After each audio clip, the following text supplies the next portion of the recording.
Bienvenue dans l'émission En Christ, parlons-en. Nous nous retrouvons aujourd'hui pour un sujet très intéressant qui pourra en toucher plus d'un, c'est mes talons au service de Dieu. Pour ce sujet, j'ai choisi un guest particulier, il s'appelle Chris et il va se présenter maintenant. Bonjour Chris. Bonjour Ornella. Je te laisse te présenter à nos auditeurs. Très bien. Mais comme vous le savez, je m'appelle Chris Aurel plutôt, c'est mon vrai prénom composé. J'ai 23 ans, je suis étudiant, enfin je viens juste de finir en fait mon master et je suis aussi à la tête d'une agence de production audiovisuelle et de communication que je gère depuis mai 2023 et je suis également serviteur de l'Éternel à l'église CEP. Amen, très bonne présentation. Alors, on va commencer directement dans le vif du sujet. Donc, le sujet, comme je vous le rappelle, qui est mes talents au service de Dieu. Alors, j'ai préparé quelques questions pour toi, Chris. Donc, si tu es prêt, nous allons commencer. Très bien. Alors, la première question, c'est, dis-moi, depuis combien de temps est-ce que tu sers Dieu ? Alors, je sers Dieu depuis à peu près... depuis que j'ai l'âge de 6 ans, on va dire, 6 ou 7 ans, c'est là où j'ai fait mes premières prestations, entre guillemets, devant le peuple. Donc en fait, c'était les codymes. D'accord. Et on avait parfois des cultes où on devait chanter, un peu comme les enfants le font à l'actuel. Donc je pense que je classifierais ça comme service parce que tu rentres dans la chorale, tu prépares aussi ces chants-là. Bien sûr. Et tu présentes devant le peuple. Et je me rappelle aussi que je lidais du coup les chants à cet âge-là, pour les petits. Donc c'était mes premiers souvenirs. Et puis j'ai vraiment servi l'Éternel, commencé à servir l'Éternel à l'âge de 13 ans. D'accord. Donc j'étais dans une église anglophone, mais en France. Ah oui ? Ouais. Et je traduisais du coup pour le pasteur. Donc tu parles très bien anglais ? Ça va. D'accord. Je traduisais pour le pasteur du coup de l'anglais au français. D'accord. Donc c'était réellement mon premier service où là, ça demande de la préparation, ça demande de la consécration, ça demande du temps, de la prière, de l'intercession, surtout quand on était devant le peuple. Et quand le pasteur parle, c'est des sujets très sérieux. Quand il y a des moments de prière aussi, je dois traduire, des moments de veillée. Donc il faut se préparer. Donc c'est vraiment dès l'âge de 13 ans, 12-13 ans que j'ai commencé à servir l'Éternel. Ah oui, tu as vraiment commencé jeune en fait. Ouais. C'était vraiment, tu as grandi vraiment avec le Seigneur, on va dire ça. Hein. Ouais, ah oui, c'est très très intéressant, vraiment, surtout que tu as ces souvenirs de lorsque tu avais 6 ans et que tu guidais voilà, la chorale, on va dire. C'est vraiment très très intéressant ton parcours. Ça commence déjà très très bien. Alors, on va passer à la deuxième question qui est, quel est ton ou quels sont tes rôles au sein de l'Église ? D'accord. Alors, mes rôles au sein de l'Église, à l'heure actuelle, je suis premièrement pianiste. Donc, on va faire par ordre. Lorsque je suis arrivé à l'église CEP, ici sur Angers. Premièrement, donc pianiste. Directeur musical du groupe Capable.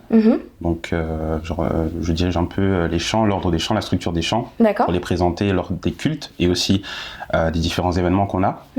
Je suis aussi dans le pôle de la communication de l'église, Tours et Angers.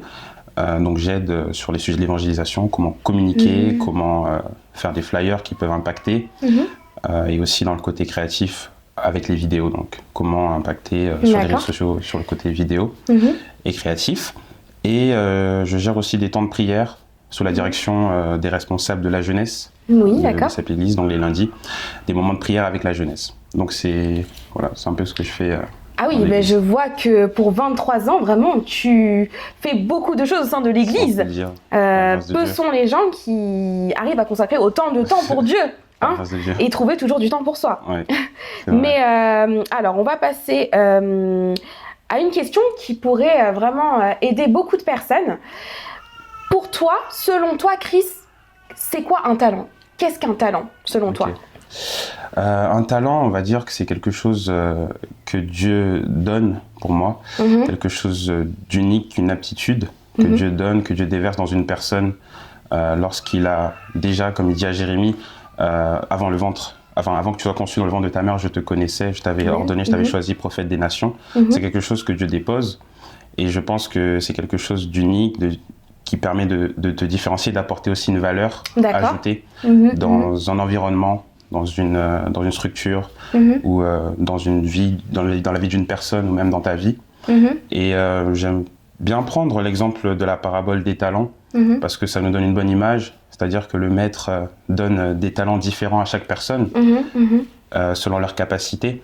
Donc je pense que c'est aussi quelque chose de différent. Chacun a un talent différent, bien que peut-être il y a d'autres pianistes qui peuvent être aussi talentueux, mais chaque pianiste, malgré le fait qu'ils soient tous pianistes, sont différents aussi dans ce talent-là. C'est exact. Donc c'est très exact ce que tu viens de dire. voilà, Dieu donne des talents différents à chaque personne, mais il attend aussi du coup qu'avec ces talents, on puisse les faire valoir et on puisse en produire des bons fruits. Voilà. Tu as très bien répondu parce que parfois on peut se rendre compte qu'au sein même de l'Église, il y a certaines personnes par exemple qui ont des voix, mais pour autant on va souvent se comparer en disant un tel chante mieux que moi, un tel chante mieux que moi.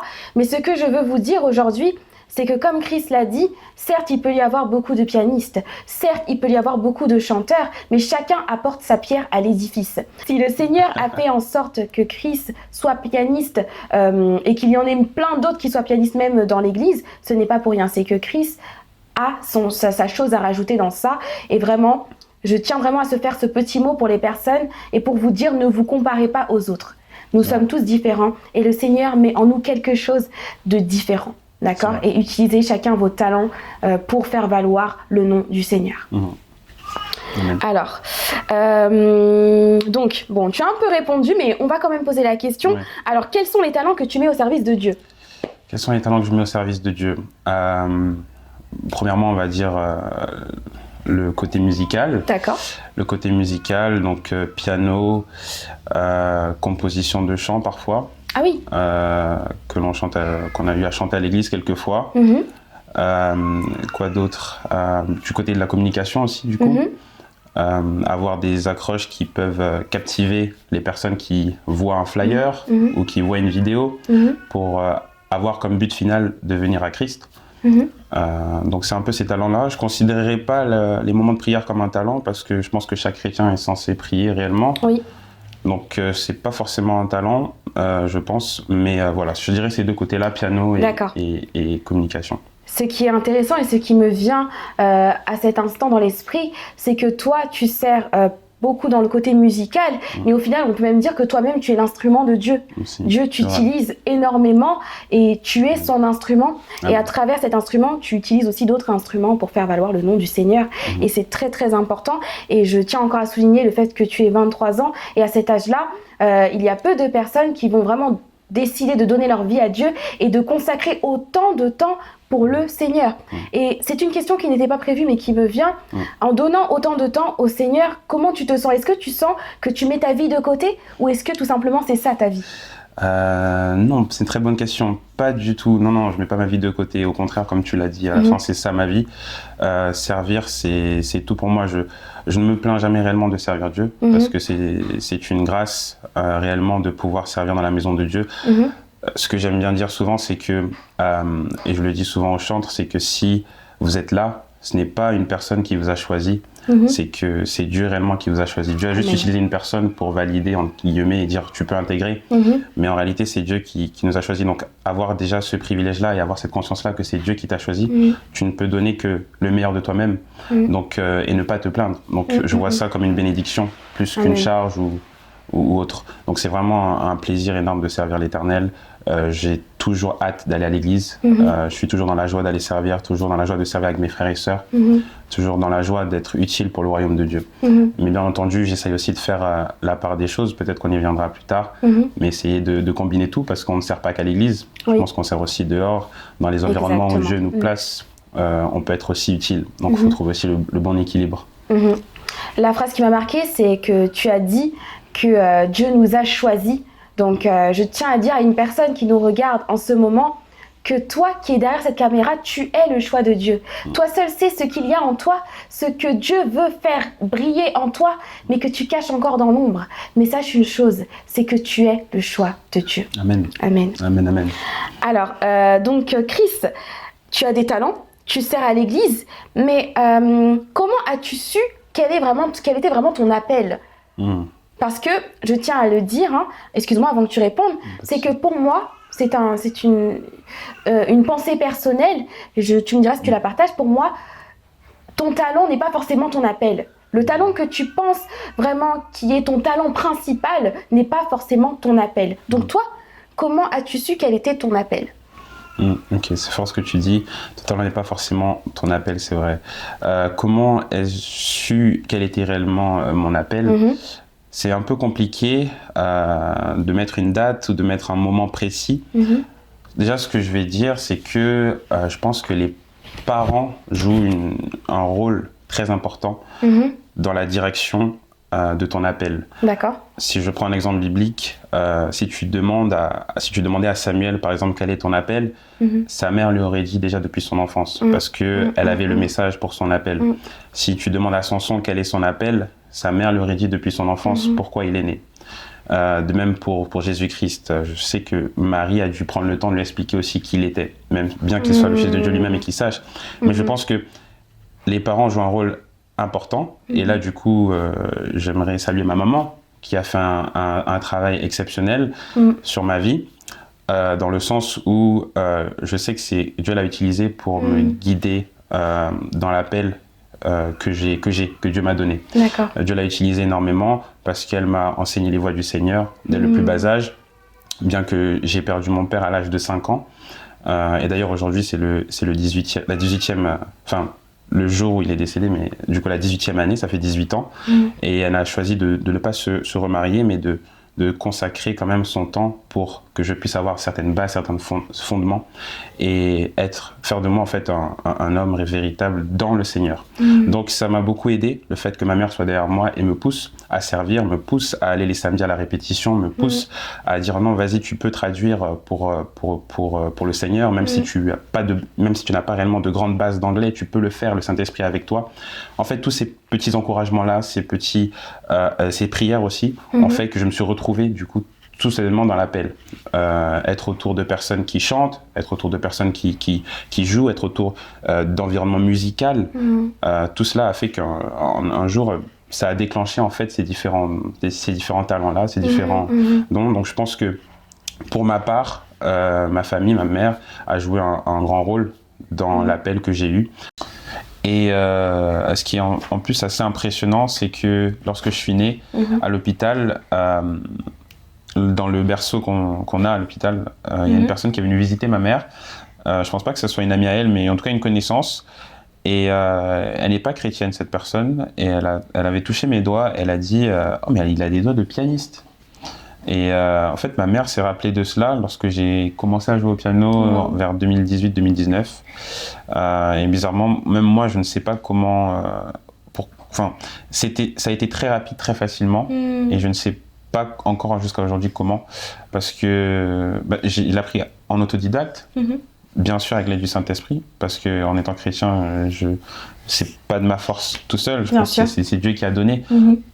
Comme lorsqu'il dit à Bethsaliel dans Exode 31, voici, j'ai choisi Bethsaliel, je l'ai rempli de l'Esprit de Dieu, je l'ai rempli d'intelligence, je l'ai rempli de capacité, de savoir pour faire toutes sortes d'inventions, toutes sortes d'ouvrages, d'or, d'airain. C'est vraiment Dieu qui lui a donné. Et je pense que ça a été un peu le cas pour moi aussi, parce que je ne me suis jamais imaginé jouer au piano. Jusqu'à ce que je demande à un frère de l'église en Angleterre, lorsque j'étais en Angleterre, qui m'a montré 2-3 techniques à la main gauche. Et depuis ce jour-là, j'avais acheté un piano et j'ai appris un chant et il y a eu un déclic. Et puis je n'ai jamais retourné en arrière, je n'ai jamais regardé en arrière. Waouh. Ouais. Comme quoi Dieu utilise même des personnes qui ne sont pas chrétiennes pour pouvoir prophétiser sur ta vie. Donc c'est pour ça qu'il faut être attentif à la voix de Dieu. C'est très important parce que Dieu peut te parler partout. Je sais que certaines personnes parfois n'ont pas une éducation chrétienne, une éducation dans la foi. Donc là, ça va être différent. Dieu va te révéler directement, peut te le révéler directement ton appel. Mais pour ma part, ça c'est ma propre expérience du coup. Je n'ai pas forcément de date précise, mais je sais que ma mère a joué un rôle en faisant tout pour que je puisse être dans l'appel de Dieu. C'est très beau ce que tu viens d'expliquer. Et moi-même qui a des enfants, je suis vraiment en train de me rendre compte que j'ai un rôle à jouer sur leur avenir. Donc c'est important que tu en parles. Je souhaiterais donner ce message aux mamans ou aux futures mamans qui marchent avec le Seigneur. Vous savez, ce n'est pas parce que nos enfants sont petits qu'ils ne peuvent pas connaître Dieu. Les plus petits de mes enfants, ce sont des bébés qui ont 8 mois, mais je sais que lorsqu'on leur met des louanges ou des adorations, ça leur fait quelque chose au fond d'eux. Voilà, donc faut qu'on comprenne, nous, en tant que mères et même les pères, que nous avons un rôle sur les enfants, que si le Seigneur a décidé que nous ayons tel ou tel enfant, ce n'est pas pour rien. C'est que nous pouvons être les meilleurs parents pour eux, et c'est qu'il a une vision pour eux, et le Seigneur peut nous montrer la vision qu'il a pour eux, afin que nous les guidions au mieux dans leur appel. Très intéressant. Juste même pour rebondir dessus, c'est quelque chose qui vient de me venir à l'esprit, et du coup rentre réellement confirme ce que je disais, c'est qu'à l'âge de 12 ans, j'étais censé signer pour un très grand club à Pau, le club principal de foot qui est actuellement en Ligue 2. D'accord. À 12 ans, et en fait à cette même période-là, c'était la période du coup j'allais commencer à servir à l'église, et donc les samedis. Et en fait les samedis, il y avait match, et ma mère a dit que c'est hors de question, il faut que j'aille à l'église pour répéter. Ça m'a fait vraiment mal parce que le foot, c'était en guillemets pas toute ma vie, mais j'y consacrais beaucoup de temps, je me voyais loin dedans. Les gens pouvaient faire des éloges, dire ah oui il est bon tout ça, et puis tout d'un coup ça s'arrête parce que maman a décidé, ça s'est avéré être le bon choix en fait. Donc c'est pour ça que je voulais juste confirmer. Waouh. Ah oui, c'est vrai que des fois lorsqu'on est enfant et que notre père ou notre mère prend des décisions pour notre vie, on peut avoir un petit goût amer, mais c'est justement frère Joël qui m'a dit ça un jour. Il m'a dit que les parents voient pour la vie, et nous, on voit pour aujourd'hui. Et donc, je pense que c'était un peu ce que tu as vécu. Exactement. Toi, tu voyais pour aujourd'hui, mais ta mère a vu pour la vie. C'est ça. Et bravo, je tiens à dire à ta maman merci, parce que voilà, on a un très bon serviteur du Seigneur, et c'est très vraiment, tu fais de belles choses à l'église. Vraiment, bravo. Du coup, la question que je vais te poser, ça pourrait aider beaucoup de personnes. Alors, comment est-ce que tu combines tes études, ton travail et ton service? Très bien. Premièrement, je pense qu'avoir un équilibre est très important. Comme je le disais plus tôt, je pense qu'on ne sert pas qu'à l'église. On sert aussi dans tous les domaines où Dieu nous pose, en fait, Dieu nous place. Dans toutes les terres. Toutes les terres, exactement. Sur le thème de ce mois, à l'église CEP, la création de ma nouvelle terre. Je vous invite à regarder les différents lives qu'il y a, parce que ce sont de très grands mystères et révélations. Je mettrai le lien de l'église. C'est très bon thème.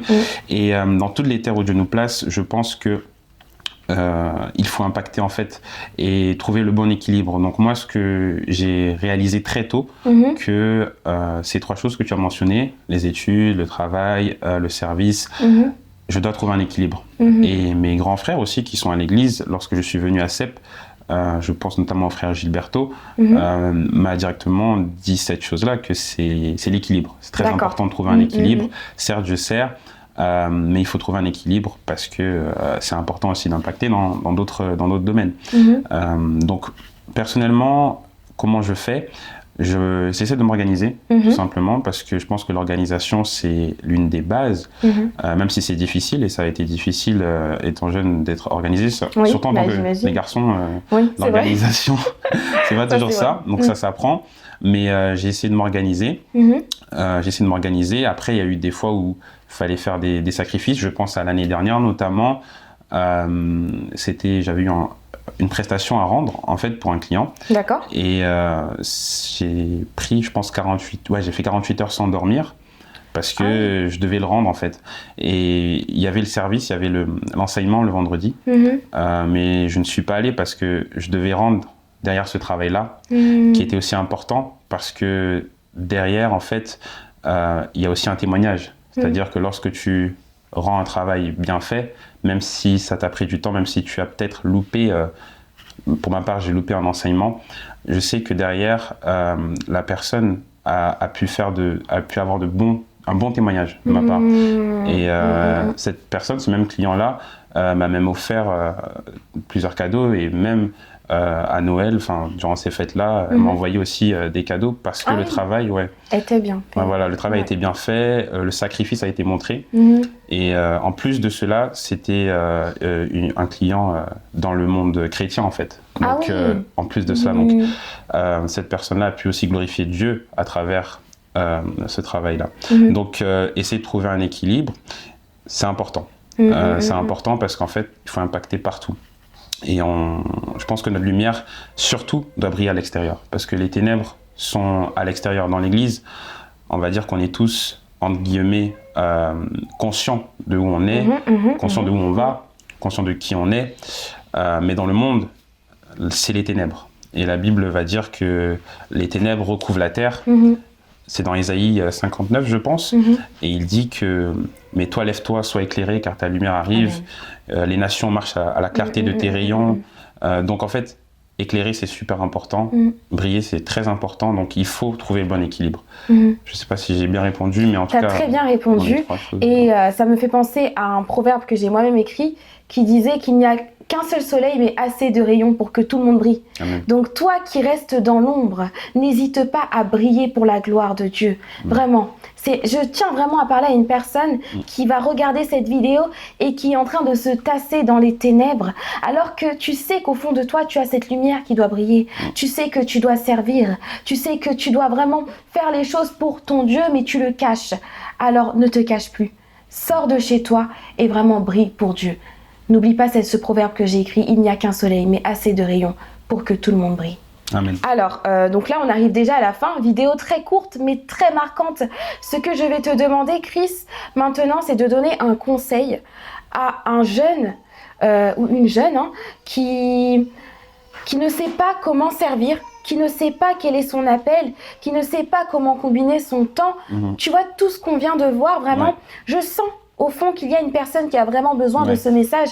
Donc j'aimerais que tu lui parles et que tu lui donnes le conseil qu'il faut.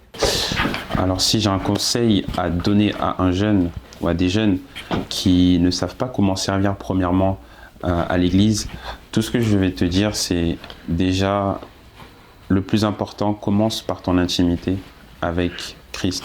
Commence par les fondamentaux, commence par passer du temps avec Dieu, commence par prier, commence par méditer ta parole, méditer la parole, commence par faire ces choses-là qui sont les bases, c'est-à-dire commence à aimer réellement Jésus. Ça, c'est la première chose que je te conseillerais de faire. Une fois que tu sens que tu es en feu, que tu as envie, pour trouver un service à faire, je pense déjà que tu dois te rapprocher des personnes qui gèrent ces services-là dans ton église locale.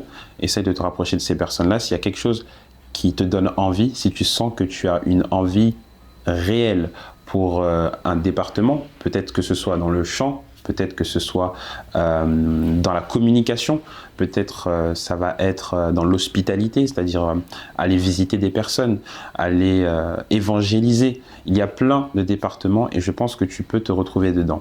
Mais d'abord, le plus important, avant de faire un choix, c'est déjà de passer du temps dans l'intimité. Sois sûr de ce que tu veux faire. Et parfois, ce qui est un peu bizarre, c'est que d'autres personnes peuvent te guider dans cet appel-là, peuvent te guider dans ce service-là. Si tu ne sais pas comment faire, rapproche-toi des responsables, rapproche-toi des personnes responsables dans l'église et demande-leur tout simplement, parle-leur. Peut-être qu'ils sauront te conseiller, peut-être que Dieu te déposera une parole de connaissance qui pourra t'aider et qui pourra t'aligner sur ta destinée, sur ton appel, sur ton service. Donc ça, c'est la première chose que je te conseillerais de faire. Et puis, pour ceux qui ont du mal à gérer les études et le service, ou le travail et le service, ou les trois choses à la fois, premièrement, je te dirais la même chose. Le premier conseil que j'ai donné tout à l'heure, c'est passer du temps avec Dieu. Vous savez, le temps avec Dieu, c'est un temps qui ne se perd pas. C'est-à-dire que si tu passes 1 heure avec Dieu, tu n'as pas perdu ton temps. Contrairement à ce que tu peux faire lorsque tu étudies ou lorsque tu regardes un match ou lorsque tu regardes Netflix, là oui, c'est de la perte de temps. Mais lorsque tu passes du temps avec Dieu, tu ne perds pas ton temps. Au contraire, tu es en train de semer, tu es en train de multiplier tes aptitudes pour pouvoir réussir ce que tu entreprends. Et la Bible va dire dans Josué, au chapitre 1, que ce livre de la loi ne s'éloigne point de ta bouche, médite-la jour et nuit. Et c'est ainsi que tu réussiras, c'est ainsi que tout ce que tu entreprendras, tu réussiras. Donc, avoir cette intimité-là avec Dieu, avoir cette intimité-là avec la parole de Dieu t'aidera énormément à réussir tout ce que tu fais. Parce que lorsque tu réussis tout ce que tu fais, c'est-à-dire que tu as trouvé le bon équilibre et que tout ce que tu touches, tu réussis. Donc, premièrement, accroche-toi à Dieu, prends l'intimité de Jésus-Christ et l'intimité de la parole au sérieux. Et tu verras que beaucoup de choses vont s'alléger, tu verras déjà plus clair, parce que des fois, c'est juste un manque d'organisation, c'est un manque de clarté. C'est-à-dire que tu n'arrives pas forcément à voir comment tu peux gérer les différentes choses que tu as autour de toi. Mais pour cela, il te faut l'intimité. Pour cela, il te faut voir. Et pour voir, il te faut voir Dieu. Il te faut passer du temps avec Dieu. Donc, c'est le conseil que je te donnerai.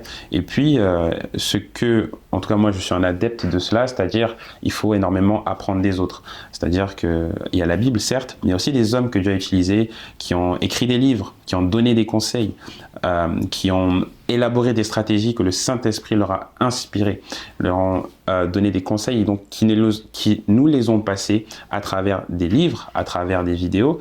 Et je vous invite à le faire. Tapez sur Internet, par exemple, comment organiser sa semaine. C'est peut-être pas écrit dans la Bible, c'est peut-être pas écrit dans Psaume, c'est peut-être pas écrit dans Genèse, c'est peut-être pas écrit dans Matthieu, mais vous tapez cela. Dieu a inspiré une personne pour lui dire comment organiser une semaine avec certaines bases que tu dois utiliser. Donc, s'instruire est important. Lorsque Dieu dit que mon peuple périt par manque de connaissances, il ne parle pas seulement de la connaissance de la parole, mais des connaissances des principes, certains principes que même des non-chrétiens appliquent. Donc, renseigne-toi, apprends des autres, marche dans l'humilité, ne te vois pas trop grand savoir tout, parce qu'on ne sait jamais tout. Il y a toujours eu quelqu'un avant nous qui a su cette chose, donc inspire-toi des autres et ça va aussi beaucoup t'aider. Donc voici les conseils que j'aimerais te donner et n'hésite pas à les appliquer. Voilà. Merci beaucoup Chris pour ce merveilleux conseil. Je pense vraiment je répète, j'insiste sur ça, une personne a besoin de ce message. Je trouve que tu as très bien résumé et tu as très bien répondu à la question. Et moi-même, je vais taper sur Internet comment organiser ma semaine. Hein. Vraiment, je pense que beaucoup de gens en ont besoin. C'est très poignant quand tu dis que lorsque le Seigneur dit « Mon peuple périra par manque de connaissances », ce n'est pas seulement la connaissance de la parole, mais c'est aussi la connaissance en général. C'est vrai que dans ce monde, lorsque tu en sais peu, ça peut te limiter. Et c'est important vraiment d'avoir des connaissances, même limite la base, quoi. Et vraiment, comme tu le dis, le Seigneur a inspiré les gens, voilà, pour qu'on puisse avoir des connaissances aujourd'hui. Donc tu as très bien répondu à la question. Et bien évidemment, on ne va pas te laisser partir comme ça. Toutes les personnes qui passent sur En Christ Parlons-en ont toujours un petit défi pour vous. Alors, donc comme tu sers dans la musique et tu es pianiste, nous allons passer sur le piano. Très bien.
waouh, moment fort au piano. Je tiens à préciser que là, Chris, hein, tu es parti c'est le feeling qui t'a fait pianoter comme ça sur les touches.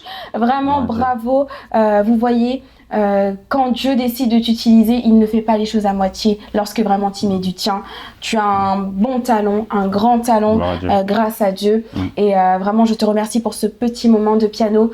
Avant de conclure, on va remercier le Seigneur pour le moment qu'il nous a permis de passer en cet instant. Donc, on va passer en moment de prière. Père éternel, nous tenons à te remercier vraiment pour le fait que nous ayons pu faire cette vidéo. Je te remercie tout d'abord d'avoir ramené Chris sain et sauf en ce lieu, et je te remercie d'avance car je sais qu'il rentrera chez lui sain et sauf. Merci pour ce moment que nous avons partagé tous ensemble. Tous autant que nous sommes dans cette maison, tu as veillé sur nous, Père, et tu nous as permis vraiment de pouvoir te glorifier à travers nos mots. Je sais que tu as parlé à travers nous en cet instant, que tu nous as utilisé, que tu as utilisé tous nos sens en cet instant pour que nous puissions toucher quelqu'un qui est derrière sa caméra aujourd'hui. J'insiste vraiment sur ça, Seigneur, car je sais que tu veux vraiment toucher une personne. Nous te rendons grâce. Nous te rendons grâce pour tous les dons et talents que tu as mis en nous, pour tout ce que tu nous as donné. Nous n'avons même pas eu besoin de te demander. Tu es si bon que tu nous as donné ce dont nous avions besoin, Père éternel. Merci. Et que nous puissions tous venir à toi et que nous puissions tous te glorifier à travers ce que tu nous as donné, Père éternel. Nous t'appartenons et nous t'adorons en esprit et en vérité. Que ton nom résonne en ce lieu, que ton nom résonne sur tous les sentiers, sur toutes les terres dans lesquelles nous allons poser nos pieds, Père. Merci pour qui tu es. Merci pour ton amour éternel, ton amour inconditionnel. Nous te remercions cet instant. Béni soit ton saint nom. Et c'est dans le nom puissant de Jésus-Christ que j'ai prié. Gloire à Dieu. Amen. Je tiens à vous remercier d'avoir regardé cet épisode. J'espère que ça vous aura plu. J'espère que Chris, ça t'a plu, que tu t'es senti à l'aise. Merci encore pour l'accueil. Voilà, je suis super contente. Et bien évidemment, comme je vous le dis toujours, n'hésitez pas si vous avez des questions.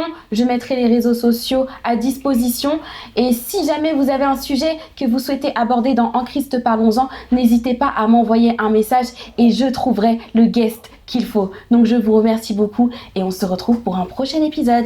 Bye bye. Bye.